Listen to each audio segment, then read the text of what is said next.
Breaking news mga kabayan. Pilipinas at Vietnam pipirma ng kasunduan sa Coast Guard na maaring makagalit sa China. Ang Pangulo ng Pilipinas na si Ferdinand Marcos Jr. ay maglalahad ng isang pahayag sa kanyang pagbisita sa Hanoi sa susunod na linggo kasama ang mga opisyal, isang hakbang na maaring magdulot ng galit mula sa China. Ang dalawang bansang Timog Silangang Asya ay may magkatunggaling mga claim sa malalaking bahagi ng South China Sea. Isang mahalagang daanan para sa pangisdaan at pandaigdigang kalakalan na inaangkin ng China ng halos buo nito. Ang dalawang bansa ay pipirma ng isang Memorandum of Understanding ukol sa kooperasyon ng kanilang mga Coast Guard forces, ayon sa anunsyo ng Philippine Coast Guard noong Huwebes. Hindi malinaw kung ano ang saklaw ng kasunduang ito, ngunit mahalaga ang kooperasyon ng Coast Guard upang mabawasan ang panganib ng mga pagkabanggaan ng mga barko sa pangisdaan na lumalabas sa dayuhang teritoryo.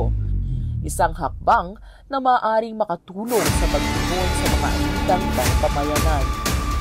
Ang China na may malawakang mga claims sa South China Sea, karaniwang iniisip ng may pag-aalinlangan ang anumang pagunlad sa paglutas ng mga hidwaan sa hangganan sa iba't ibang mga kalahok. Matapos ang pagkilala ng Vietnam at Indonesia sa mga hangganan ng kanilang respective exclusive economic zones sa South China Sea noong Desyembre 2022, ang Coast Guard ng China ay paulit-ulit na naglalayag ng malapit sa mga estratehikong lugar na iyon ang nagdudulot ng galit mula sa Jakarta at Hanoi. Subalit, maaaring mababa ang reaksyon ng China sa kasong ito dahil ang kasunduan ay hindi tungkol sa pagkilala ng mga maritime claim, ayon kay Han Chuan Dong, isang mananaliksik ng Vietnam sa Singapore-based ISIS think tank. Si Marcos ay makikipagpalpo sa mga leader ng Vietnam sa kanyang 2 araw na pagbisita simula Lunes, ayon sa pahayag ng tagapagsalita ng Ministry of Foreign Affairs ng Vietnam noong Huwebes, na binanggit ang malapit na ugnayan ng dalawang bansa sa maraming larangan, kabilang na ang depensa at seguridad.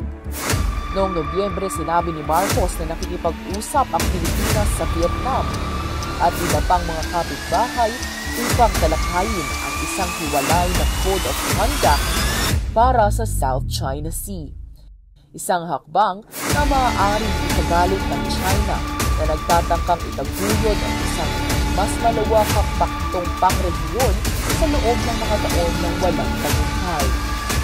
Inaasahan rin na palakasin ng dalawang bansa ang kanilang kooperasyon sa supply ng bigas, ayon sa isang opisyal ng Pilipinas, na kung saan ang Pilipinas ay ang pinakamalaking merkado para sa mga export ng Vietnam. Ang dalawang pinakamahusay na lugar ng kooperasyon sa pagitan ng Pilipinas at Vietnam ay ang seguridad sa pagkain at seguridad sa karagatan, ani Alexander Boveng ng Inoue Asia Pacific Center for Security Studies sa Hawaii. Ngunit, mas maingat ang Vietnam kesa sa Pilipinas sa hindi pagpapagalit sa China sa aspeto ng seguridad sa karagatan, dagdag niya. Hindi agad sumagot ang Ministry of Foreign Affairs ng Vietnam sa hiling ng komento hinggil sa inaasahang kasunduan sa kooperasyon sa Coast Guard. Ating basahin ang binabanggit ng banal na kasulatan ukol sa pangyayaring ito. Colossus 1 verse 16, sapagkat sa pamamagitan niya ay nilikha ang lahat ng nasa langit at nasa lupa, nakikita man o hindi, pati ang mga espiritual na kapangyarihan, paghahari, pamamahala at pamumuno. Ang lahat ay nilikha ng Diyos sa pamamagitan niya at para sa Kanya. Pinupuri natin ang Panginoon sa ganda ng Kanyang mga nilikha at na tayo'y nakikinabang dito katulad na lamang ang napakagandang karagatan ng South China Sea. Ngunit tayo ay natasan ng Panginoon ng responsibilidad na pangalagaan ang Kanyang mga likhain at nais niyang payapang hatiin natin ang responsibilidad na ito sa kapwa natin tao. Ating ipagdasal na naway tulungan ng Panginoon ang ating mga leaders sa kanilang pagdedesisyon, na naway ang banal na Espiritu ang siyang mamutawi sa kanilang mga mithiin. Purihin natin ang Panginoon at salamat sa pagsubaybay, kabayan.